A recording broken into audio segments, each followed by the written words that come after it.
apresentamos o podcast As Bem-aventuranças. Nossa querida amiga e colaboradora da casa, Cristina Salgado, apresentará esse tema que emana da plenitude do nosso irmão, mestre e exemplo, Jesus. Deixe-se envolver na grandeza, simplicidade e amor daquele que sempre nos guarda e nos guia. Olá, queridos e queridas, muito bom dia, muito boa tarde, muito boa noite. Eu desejo que todos estejam bem e rogo à espiritualidade amiga que esteja conosco, nos auxiliando, nos amparando, a cada um de nós no nosso dia e na nossa semana, e que possamos refletir com o coração aberto sobre as bem-aventuranças conforme o Evangelho de Mateus no capítulo 5.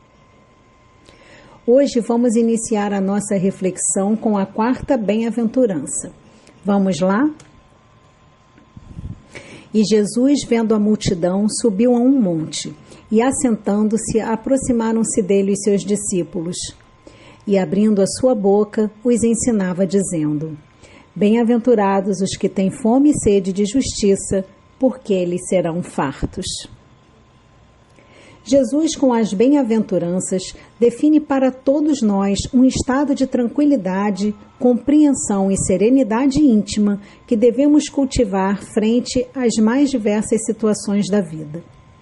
E desde sempre somos afrontados várias vezes com situações que alteram o nosso equilíbrio, o nosso pensamento e o nosso sentimento diante da justiça divina. Porque para uns a vida oferece alegrias e satisfações e para outros uma sucessão infindável de sofrimentos e dores?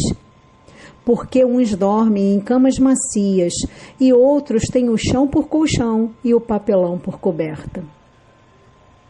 É forçoso lembrar constantemente que estamos em um planeta onde bens e males são distribuídos de forma desigual e temos tanta maldade, paixões grosseiras, misérias, enfermidades, calamidades de toda ordem ao lado de belezas, riquezas, tranquilidade e bonança. A Terra ainda pertence à categoria dos mundos de expiação e provas, razão pela qual o homem vive de braços com tantas misérias e dores, e também com beleza, abundância, saúde e poder. E por que considerar isso justo?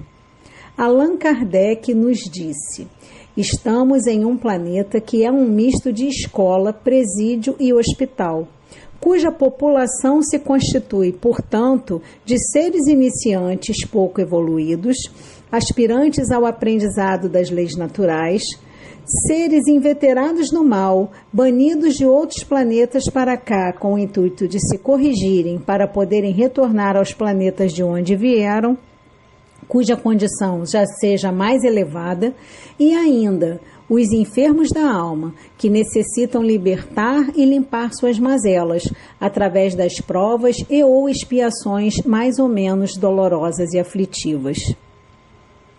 Sendo assim, meus irmãos, é natural que num meio tão heterogêneo tenhamos diferenças profundas na sorte das criaturas capazes de provocar protestos e de desnortear pelas complexidades todos os que conhecemos pouco do plano divino da evolução.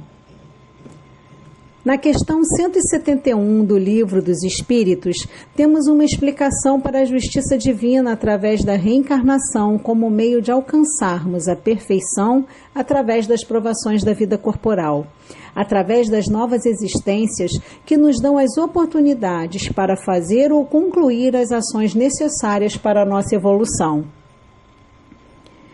É um equívoco, entretanto, afirmar que todo aquele que goza dos bens terrenos não tem suas questões a resolver. Muitas vezes é um dos mais necessitados, porque faz parte da sua bagagem lidar com a riqueza. Os olhos alheios normalmente enxergam o que lhes convém, mas devemos pensar que seria uma grande covardia divina se passassem pela vida em brancas nuvens aqueles que gozam de bens e experiências diferentes das nossas.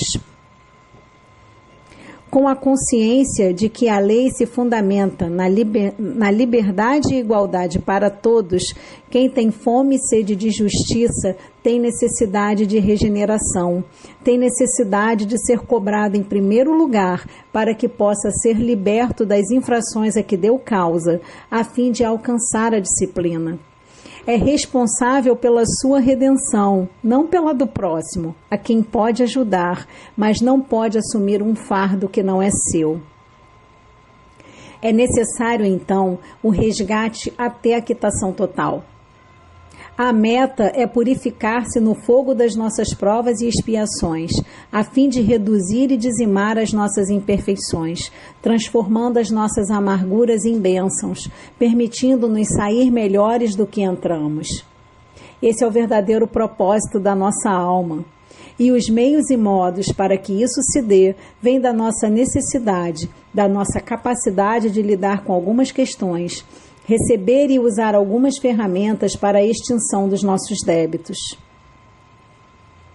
Conforme os vícios vão sendo exterminados, as virtudes crescem e fortalecem-se em nós.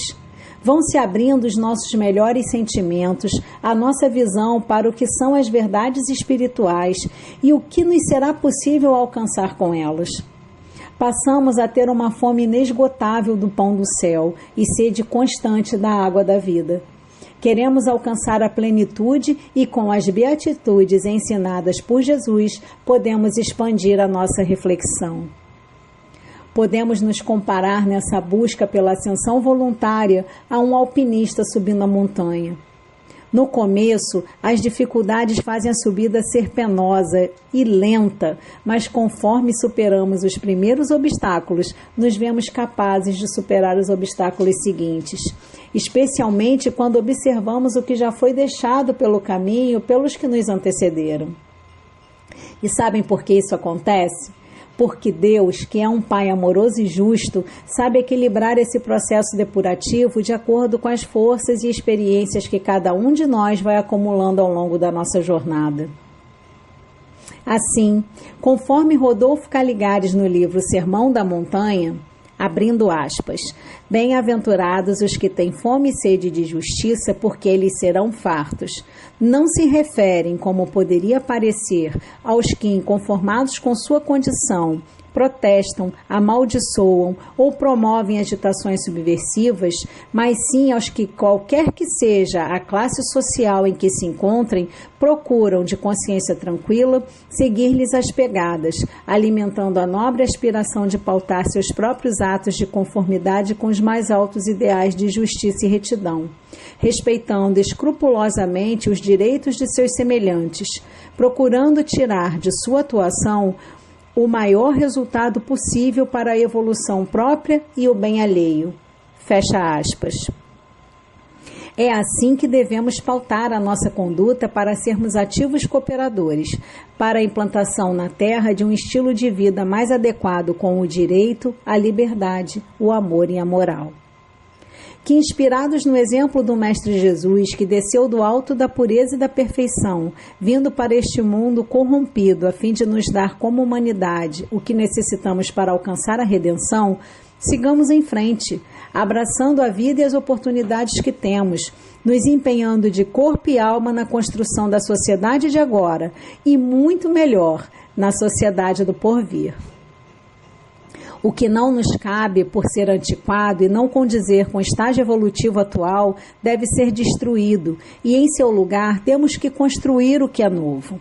Essa tarefa é nossa, desarmar os nossos corações e os corações daqueles que nos cercam, preparando-nos para uma vivência de paz e concordância, reconhecer no trabalho a razão do bem-estar da sociedade e de como é importante que todo trabalho tenha remuneração justa para o atendimento das necessidades essenciais de cada pessoa.